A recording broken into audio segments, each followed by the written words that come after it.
বিশাল doctor মদিনায় দিয়ে বসে আছে।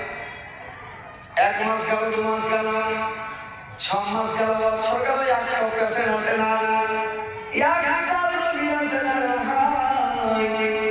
তো 1 বছর যদি একটা রোগী এক জায়গায় থাকে না, চিন্তা করেছে হবে না।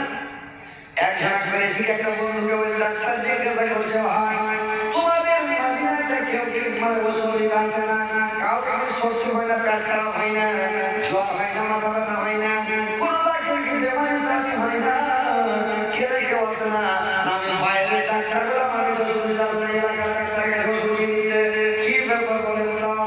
ওই লোকটা বললো, ডাক্তার সাহেব শুনেন, আপনি 1 বছর গেল, আপনি কোন জায়গাতে আসছেন জানেন? এটা হচ্ছে মদিনা, এটা হচ্ছে নবীর দেশ, এটা হচ্ছে নবীর রাখা নবীর জায়গা।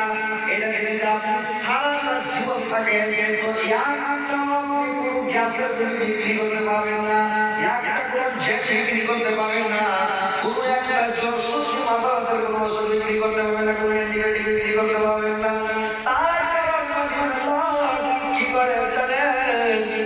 বেশি খাবে না, সকালে 4টে খাবে, আর রাতে 4টে খায়, 1 গ্লাস পানি খেতে গেল, দুপুরবেলা পুরো করে ভাত খেয়ে নিল, রাত্রিবেলা 2টা খাইতে খাবে, আর 1 গ্লাস পানি খেয়ে ঘুমিয়ে গেল, শরীর একবারে একবার সাদা সাদা, আর ছেলে দেখবেন শরীর আপনার সব একদম কন্ট্রোল মধ্যে, কোনো ব্যায়াম নাই, পেট খারাপ নাই, কোনো সর্দি নাই, কাশি নাই, ডায়াবেটিস নাই, কোনো সুগার নাই, প্রেসার নাই, কোনো ব্যায়াম নাই, প্যারালাইসিস নাই, কিছু নাই, একদম টান ঘুরছে। তার মানে খাইলে আপনার শরীর ভালো থাকবে, খাইলে ভালো করে খাইলে ভালো থাকবে শরীর, খাইলে যদি আপনি গড়বড় করে খাবেন আপনার শরীর গড়বড় হয়ে যাবে। তো নবীর সুন্নাত মেনে চলেন, ইনশাআল্লাহ কাজ হয়ে যাবে রে ভাই। তো নবীর কথাগুলো মেনে চলেন। এবার মৃদুয়ের কি করেছে? তো পালিয়ে গেছে।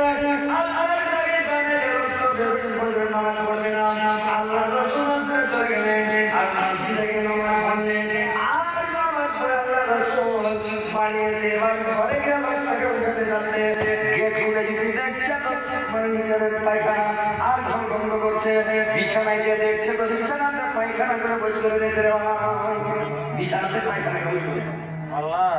তো পায়খানা যখন করতেছে, কালেকশনের দিকে ধ্যান দিবে, মানুষ খালি হচ্ছে। সাপকে যদি চট করে যায়, যদি পাট করে ধরে, তো সাপ কামড় দেবে, আগে বিন বাজাইতে হবে, বিন বাজিয়ে সাপটাকে পাগলা করতে হবে। তো পাগলা করার পরে সাপটাকে ধরবেন, তো চালাচালি করবে না, কামড় মারবে না।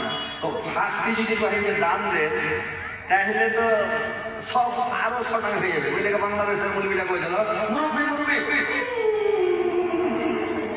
মানে মুরব্বী মুরব্বী ভাইরা হয়নি, এই লোক উঠে গিয়েছে, মুরব্বী মুরব্বী উঠে যাওয়া যাবে না। তো ওইরকম একটু অজ করি, তারপরে ইনশাআল্লাহ কালেকশন করবো, আল্লাহ রহমতে কালেকশন হবে, কালেকশন নিব, কালেকশনেরই জালসা নাকি না? অন্য কিছু জালসা, এটা হচ্ছে জালসা। তো আরেকটু ওয়াজ শোনার পরে কালেকশনটা ইনশাআল্লাহ নেব। তো আপনারা একটু মন খুলে প্রাণ খুলে কালেকশনটা নেবেন, পালায় না ভাই। যদি পালিয়ে দেবেন, দান দেবেন না, কাকে ফাঁকি দিচ্ছেন? নিজেই ফাঁকি দিচ্ছেন, যে চলে যাবে যে লোকটা, তোমারও যদি কাম করতে গেলে ওয়াজ চলছিল, হয়তো পালিয়ে এসছি, আপনার লাভ হলো না লস হলো? আপনি টাকা 150 টাকা, 500 টাকা, 1000 টাকা, 10-20 কিলো দান দিয়ে গেলেন, 1 বস্তা সিমেন্ট দিলেন, কোনো একটা দান দিয়ে গেলেন, তো লাভটা আপনার না আমার? কার লাভ? কথা বলেন না ভাই, কার লাভ? যে দিল লাভ, আপনার গাড়ি আমি যাবো না আমার গাড়ি আপনি যাবেন ভাই? তাই আমাদের দিন আপনার হিসাব আপনি দিবেন না আমি দেবো। সেদিন কিয়ামতের দিন তো সবাই নাফসি নাফসি করবে, নিজে দিকে পাগল হয়ে থাকবে, কেউ কারোর দিকে দেখবে না। শুনেছেন তো, ইয়াউমা ইয়াফিরুল মারউ মিন আখিহি ওয়া উম্মিহি ওয়া আবিহি ওয়া সাহিবাতিহি ওয়া বানিহি। ভাই ভাইকে দেখে পালাবে, বাপ বেটাকে দেখে পালাবে, বেটাকে দেখে বাপ পালাবে, স্ত্রী পুরুষকে দেখে পালাবে, পুরুষ স্ত্রীকে দেখে পালাবে, কেউ কারোর সাথে চিনা দেবে না, সেদিন নাফসি নাফসি করবে, সময় টানা টানা করবে রে ভাই। সেদিন কেউ কারোর দিকে মানে তরফ